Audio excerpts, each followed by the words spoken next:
همجوران عزیز این یک انگوری نوعی که در سوپرمارکت و بازارهای ما ماهی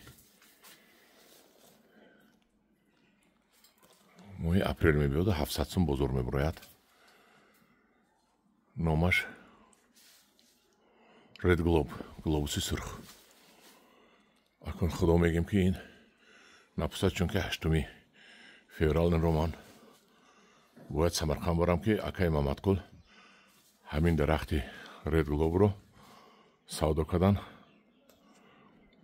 ماهی مارت، اپریل، مای همه نهالهای سبزهایش رو خریده میبرد و اکای محمدقل از سمرقند بسیار انسانی با تجربه است، میداند که این انگور الکی رد گلوب در جهان برند است.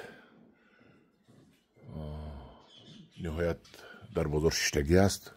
این را خریدارش بسیار است. من اینه گلوبوسی سرخ، رد گلوب سال آینده خدا خواهد زیاد میکنم. من با امروز در طور درخت ایستاده است. اگر ما این را از بالایش یک شلپه کنیم بارون نزند، این فکرم که تا بهار میستد. این یک فعلی دارد که 1 سال میستد در سردخانه.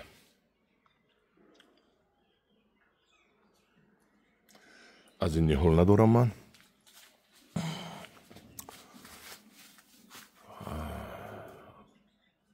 لیکن سال آینده خدا خواهد نهالش را زیاد میکنم. نهایت با مزه است. منه ببینید این بوران که زد قفاش سیاه شد. ببینید چقدر انگور زیبا است. بسم الله الرحمن الرحیم.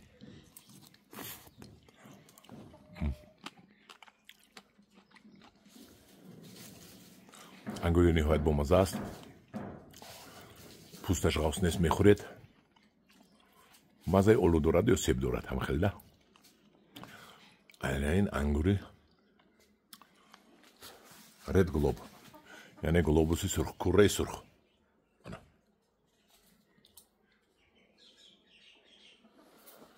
در پناه خدا باشید.